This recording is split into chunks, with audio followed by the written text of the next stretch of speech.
किसान साथियों का एक बार फिर से आपके अपने YouTube चैनल पर स्वागत है। दोस्तों, उम्मीद करता हूं कि आप सभी बहुत अच्छे होंगे। अगर आप चैनल पर पहली बार आए हैं तो चैनल को सब्सक्राइब कर लीजिएगा, वीडियो को लाइक कर दीजिएगा और अपने मित्रों को शेयर कर दीजिएगा।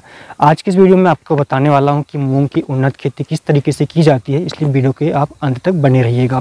देखिए, आज हम जिस पॉइंट पर बात करने वाले हैं, पहले मैं आपको बताऊँगा खेती तैयारी कैसे करनी है, फिर बुआई का समय क्या होगा, कौन सी किस्मों का आपको चयन करना होगा, बीज दर क्या लगेगी, खाद कौन से डालने हैं, खरपतवार नियंत्रण कैसे करनी है, सिंचाई कैसी करनी है। तो इन सभी पॉइंट पर मैं बात करने वाला हूँ, इसलिए वीडियो थोड़ी लंबी हो सकती है, इसलिए आप अंत तक बने रहिएगा। देखिए दोस्तों, मूंग की जो खेती है वो दो मौसम में की जाती है, पहले खरीफ के मौसम में, फिर जायद के मौसम में। तो खरीफ के मौसम मतलब बरसात में की जाती है और जायद मतलब गर्मियों में की जाती है। तो हमें कुछ बातों का ध्यान रखना अति आवश्यक होता है बुआई से पहले।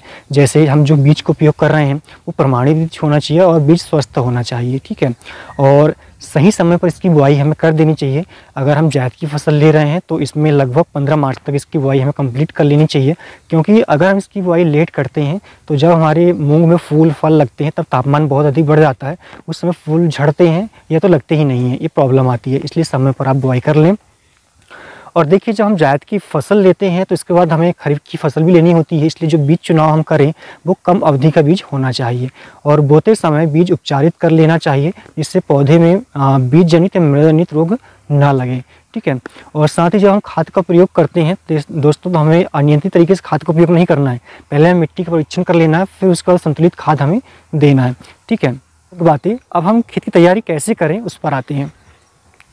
देखिए दोस्तों, इस समय में क्या होता है, हमारा जो रबी की फसल होती है वो हम पूरी तरह से काट चुके होते हैं, ठीक है। जैसे हम आलू की फसल लें, सरसों की फसल लें, गन्ना हमारा जो खाली होता है, अगर उसमें हम मूंग लगाना चाहते हैं तो जैसे ही हमारी रबी की फसल कटती है उसके हमें तुरंत बाद ही कल्टीवेटर से गहरी जुताई कर लेना। लगभग आपको 2 कल्टीवेटर चलाना है, ठीक है, क्रॉस में चलाना है।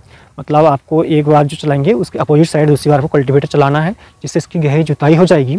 उसके बाद में आपको पलेवा लगाकर इसको समतल कर लेना है और रोटावेटर से इसको भुरभुरी मिट्टी कर लेना है।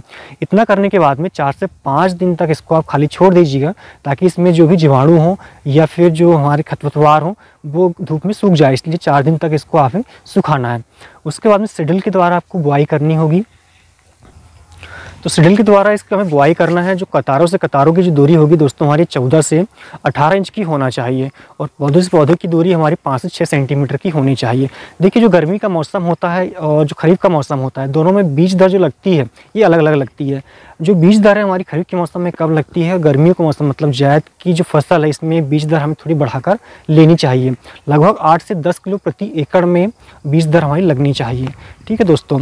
उसके बाद में हम उन्नत किस्मों के बारे में बात करें तो देखिए, इस विषय में एक वीडियो में पहले बना चुका हूं, जिसका लिंक आपको नीचे मिलेगा, वहां से वीडियो आप देख सकते हैं। उसमें मैंने बहुत ही अच्छी कम समय में आने वाली किस्मों के बारे में बताया हूँ, ठीक है दोस्तों।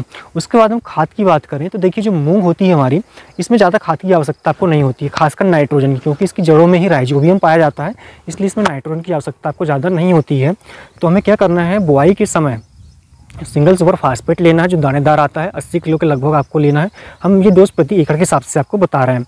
तो आपको 80 किलो इसमें फास्फोरस लेना है, 20 किलो आपको इसमें यूरिया लेना है, 10 किलो पोटास लेना है, 5 किलो जिंक लेना है। इतना मिश्रण बना के आपको बुआई के समय मतलब बुआई से पहले पूरे खेत में छिड़काव कर देना है, ठीक है। और उसके बाद में फिर से एक रोटावेटर लगा के इसको आपको मिक्स कर लेना है पूरा। उसके बाद में बीज की बुआई करना है, ठीक है। तो इसके बाद में मैं आपको बता दूं, बुआई से पहले बीज को तो आपको उपचारित करना होगा। थायरम नाम एक दवा आती है जिससे आप इसको उपचारित कर सकते हो, ठीक है दोस्तों। उसके बाद में देखिए, जैसे हमने 20 सीडल्स के द्वारा बो दिया, उसके बाद में प्रथम सिंचाई आपको करनी है और जो दूसरी सिंचाई है वो आपको 15 दिनों के बाद करनी है। फिर पहली सिंचाई के बाद में फिर आपको प्रत्येक सिंचाई 8 से 10 दिन के अंतराल में करनी होगी, ठीक है दोस्तों। अब देखिए क्या होता है, उसके बाद में खरपतवार नियंत्रण करना भी अति आवश्यक होता है, क्योंकि अगर हम खरपतवार नियंत्रण समय पर ना करें तो हमारा जो उपज है उसमें हमें बहुत ही दिक्कत बनती है, बहुत ही उसमें कहना चाहिए लॉस हो जाता है। इसलिए खरपतवार नियंत्रण भी करना ज़रूरी होता है।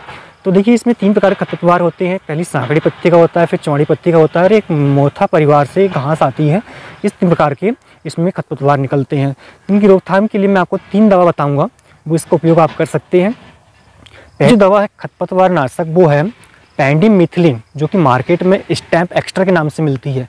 इसकी 700 ग्राम को आपको प्रति एकड़ के हिसाब से छिड़काव करनी है और बुआई मतलब अंकुरित होने से पहले करने, लगभग बोने से 3 दिन तक आप इसको सिंचाई कर सकते हो, ठीक है।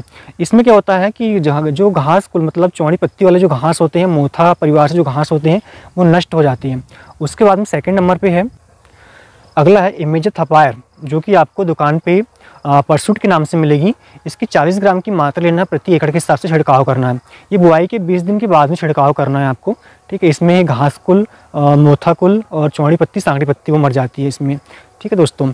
फिर अगला है टारगर सुपर के नाम से एक दवा मिलेगी आपको, जिसकी 20 ग्राम की मात्रा प्रति एकड़ के हिसाब से आपको छिड़काव करना है। ये 20 दिन के बाद में, मतलब बुआई के 20 दिन के बाद में इसका आपको छिड़काव करना है, ठीक है दोस्तों। तो इस तरह से आप खरपतवार नियंत्रण कर सकते हैं। मूंग में कुछ रोग भी आते हैं, तो इसके लिए मैं एक वीडियो आपको अलग से बना के दूंगा कि कौन कौन से रोग आते हैं और उसका क्या क्या उपचार होगा। इसलिए आप अगला वीडियो भी जरूर देखिएगा। वो आपको कब मिलेगा? जब आप चैनल को सब्सक्राइब करेंगे और बेल आइकन प्रेस करेंगे, जब उसका आपको नोटिफिकेशन मिलेगा, ठीक है। उसके बाद में आती है बात सिंचाई की। तो सिंचाई के विषय में तो आपको बता चुका हूँ कि आपको पहले सिंचाई 15 दिनों के बाद करनी है, फिर अगली सिंचाई 8 से 10 दिन के अंतराल में आपको करनी होती है, ठीक है। अब देखिए कटाई के समय की हम बात करें तो जो मूंग होती है वो पूरा खेत इकट्ठा नहीं आता है दोस्तों। तो 2-3 तुड़ाई आप इसकी अलग अलग करें, फिर तीसरी तुड़ाई में पौधे को काट कर आप इकट्ठा इसको ले सकते हैं, ठीक है। तो इस तरह से आप उन्नत खेती कर सकते हैं। उम्मीद करता हूँ वीडियो आपको पसंद आया होगा। वीडियो को लाइक कर शेयर कर दीजिएगा और लाइक कर दीजिएगा। धन्यवाद।